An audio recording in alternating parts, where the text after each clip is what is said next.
마흔쯤 이제 드디어 어른이 되는 시기에 다가온 겁니다. 중간 항로 시기인 이 마흔쯤의 부모로서 엄마로서의 방향은 크게 두 가지 방향을 잡으셔야 됩니다. 첫 번째는 분리완성입니다. 분리완성이라는 건 자녀와의 분리를 의미합니다. 그리고 그 후에 엄마가 비로소 어른이 되는 과정이 요구됩니다. 낚시를 해보셨는지 모르겠는데요. 낚시를 하면 물고기가 걸리면 낚싯대가 팽팽해집니다. 자녀의 관계 안에서도 이렇게 팽팽해지는 시기가 올 겁니다. 마흔쯤이면 훨씬 더 자주 올 거고 강도도 세질 겁니다. 낚시는 그 팽팽해진 순간에 잡아 올리지만 분리의 완성은 오히려 그 반대입니다.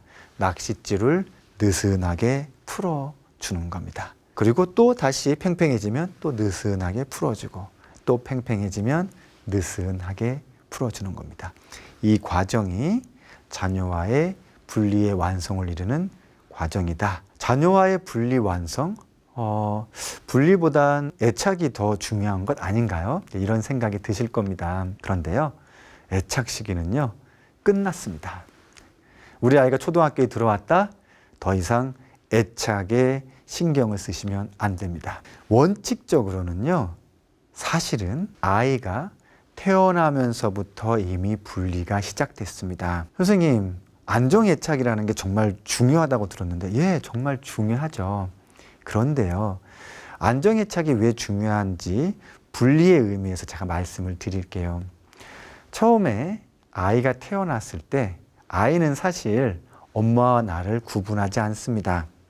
아이가 엄마의 뱃속에 있을 때는 그냥 엄마의 심장 소리가 내 심장 소리고 엄마의 피가 나의 피고 엄마의 숨결이 나의 숨결입니다. 엄마와 나는 온전하게 하나로 합체되어 있어요. 엄마가 나고 내가 엄마인 상황입니다. 그런데 어느 날 갑자기 예고도 없이 엄마의 뱃속에서 세상 밖으로 나오게 됩니다. 갑자기 환한 불빛, 번쩍번쩍번쩍 막 소리가 막 들리고 공기가 차갑고 아기의 입장에서는 거의 죽음의 공포와 가까운 순간을 맞이하게 됩니다. 그 순간에 안정애착이 필요한 거예요. 이 안정애착 기간이 만 3세까지입니다. 그때 일종의 이런 거죠. 너는 엄마 뱃속에서 나왔으나 아직 엄마 뱃속에 있는 것과 마찬가지야 라는 일종의 착각을 일으키게 해주는 거죠. 하지만 실질적으로는 엄마 뱃속에서 나온 이미 하나의 큰 분리를 시작한 겁니다. 그런 분리의 여정은 계속 이어집니다. 이제 엄마 젖을 떼는 것도 분리고요. 그리고 이유식을 먹게 되고 또 심지어 이제 기저귀도 떼고 혼자 화장실도 가야 됩니다. 이것도 분리가 계속 이어지고 있습니다. 그리고 어느 날 갑자기 어린이집에 가야 한다 하고 유치원에 가야 한다 하고 점점점 이제 초등학교에도 보내는 거리감이 멀어지는 과정이 옵니다. 엄마 나이 40쯤이 됐는데 아직까지도 자녀에게 어떤 애착이 강하게 남아있고 이상하게 시간이 지나갈수록 우리 아이와 애착감이 더 강해진다. 애착감이 강해지지 않으면 좀 불안하다. 이러면 이것 자체로 서로를 위험하게 만든다는 걸 아셔야 됩니다. 비유적으로 이렇게 말씀드리겠습니다. 우리 아이가 엄마의 뱃속에서 계속 1년이고 2년이고 3년이고 계속 있는다면 어떻게 될까요? 안타깝지만 아기와 산모 모두 위험해지는 겁니다. 애착이 바로 그런 관계입니다. 일정한 순간까지는 더없이 보호해주고 안전하지만 그 순간이 지나면 반드시 분리를 이루어야 됩니다. 아이가 초등 시기가 끝날 즈음 되면 엄마가 40즈음에서 이제 좀 더 다른 나이로 올라가게 되면 자녀와의 분리의 완성을 이룬다고 생각하셔야 됩니다. 지금 분리의 완성을 향해서 제대로 가고 있는지 가고 있지 않은지를 살펴보려면요.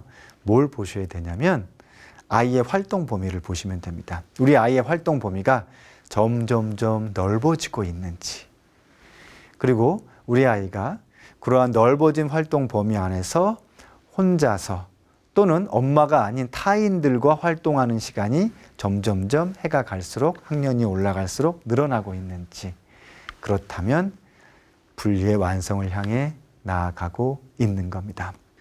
자녀와의 관계에서는 분리를 향해 나아가야 되는구나. 그러면 나는 마흔 즈음의 나로서 자기 자신을 바라보고 분석하는 시간이 필요합니다. 이걸 자기 분석 또는 자기 성찰이라고 하는데요. 제일 좋은 건 정신분석가의 도움을 받으면 안전하게 자기 자신을 분석할 수 있습니다. 그런데 정신분석가를 만나러 가는 문턱이 많이 높죠. 시간도 그렇고 비용도 그렇고. 정말 다행인 건 요즘에 좋은 정신분석가들의 좋은 책들이, 읽고 이해하기 쉬운 좋은 책들이 많이 있습니다. 개인적으로는 정신분석가 이무석 교수님의 책들을 추천합니다. 휴라는 책도 있고요. 자존감이라는 책도 있습니다. 그리고 여성분들은 박우란 정신분석가의 책도 추천해 드립니다.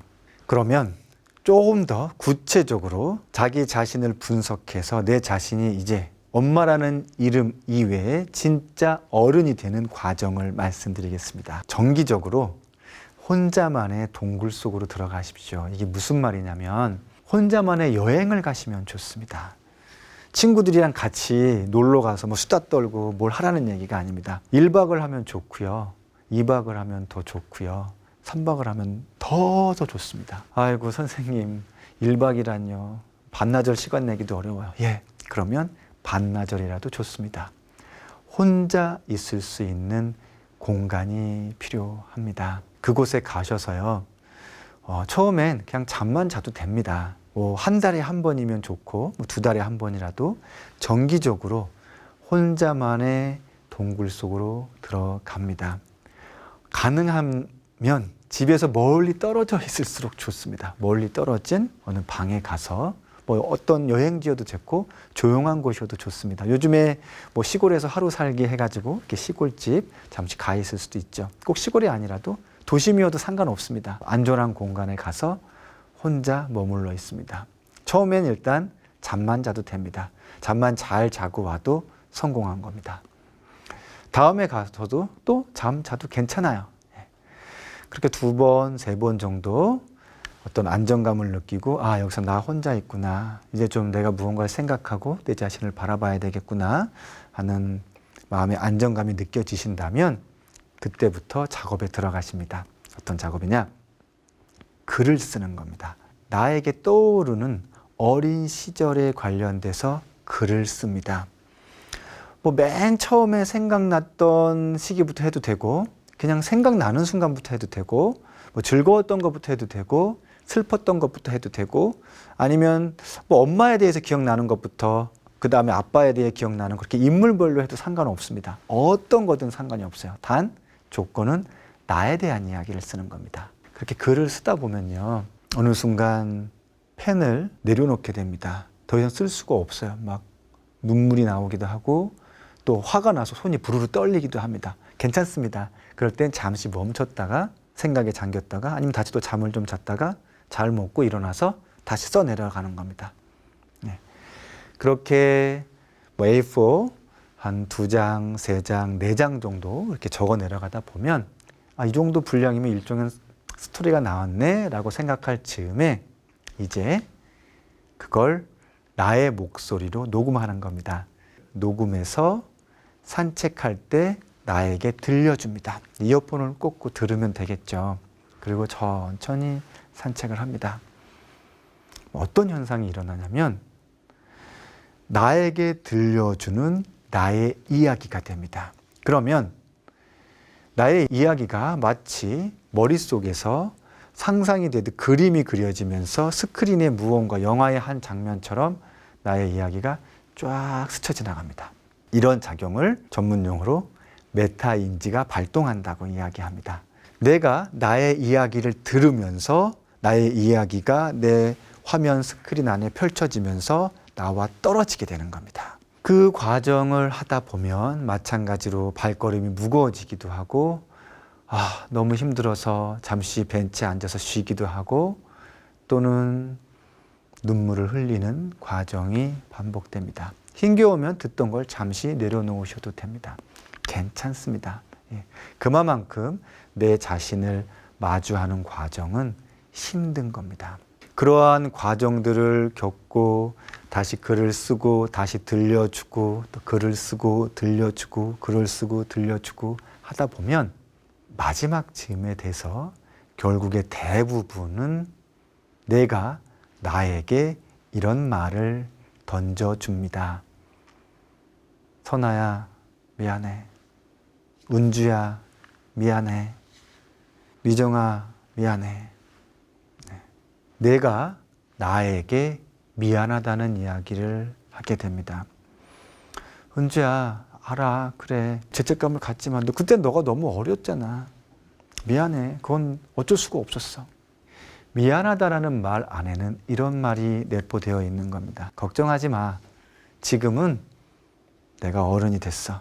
이전과는 다르다. 응? 너가 그렇게 힘들게 힘겨워하고 무서워했던 그 어린이가 아니야. 난 이제 어른이 됐어.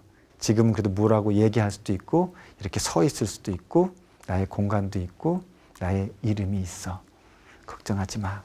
하면서 그 아이를 내 안에 계속 나와 함께 있던 나의 다리를 붙들고 있던 혹은 내 등에서 무섭다고 매달려 있던 그 어린이를 그 아이를 이제 보내주시는 겁니다. 어떻게 보내주냐면 이것도 상징적으로 구체적으로 보내주시면 돼요.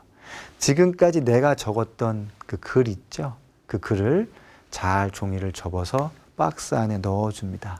그리고 그 박스를 만약에 태울 수 있다면 잘 태워주시고 또는 집 안에서 가장 깊숙한 곳 어디 뭐 이불장 밑이라든가 어디 가장 깊숙한 곳에 그 상자에 리본을 잘 달아주고 넣어주는 겁니다. 이제 너는 그만 쉬어도 돼.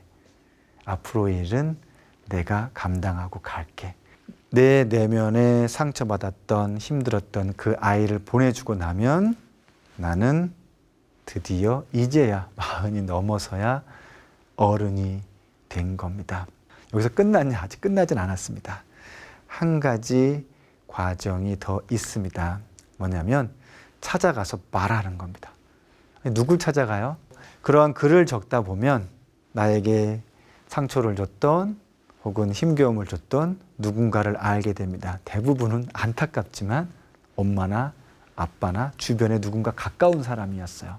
그 사람에게 찾아가서 말하는 겁니다. 엄마 왜 나한테 그때 그렇게 얘기했어? 응? 그때 엄마가 나한테만 좀 잘 얘기했어도 내가 지금 아마 나는 바이올린을 하고 있었을걸? 그러면 친정 엄마가 뭐라고 대답할까요? 아이고 미안하다 그럴까요? 아닙니다. 내가 언제 그랬냐? 라고 합니다. 또는 이제 와서 그럼 싸우자는 거냐? 이러한 어떤 회피나 강한 저항에 마주하실 겁니다. 괜찮습니다. 제가 말씀드리는 건 찾아가서 말을 하라는 건 화해를 하라는 의미가 아닙니다. 이제 그때는 하지 못했던 것을 어른이 되어서 내가 할 수 있게 되었음을 그냥 보여주는 것뿐입니다. 그리고 집으로 돌아오시면 돼요. 나는 어른이 되어 있습니다. 혹시 그렇게 말해야 될 대상이 이미 돌아가셨을 수도 있습니다. 그러면 그 무덤가에 찾아가서 넋두리 하듯 그 말을 하시면 됩니다. 엄마, 아빠, 혹은 삼촌, 이모, 할머니, 할아버지. 어른이 되는 과정은요, 그냥 40이 되었다고 되는 게 아닙니다. 우리들은 각자 내면의 어린 아이를 데리고 성장해 왔습니다. 그 아이를 이제 보내줘야 됩니다. 보내주는 과정은 지난 나의 여정을 되짚어 보면서 살펴보는 과정 안에서 발견하게 됩니다. 40쯤의 어머님들 꼭 내 자신을 찾으시고 엄마로서가 아닌 한 여성으로서 그리고 나로서 이제 40쯤의 어른의 위치에 서시기를 응원드립니다.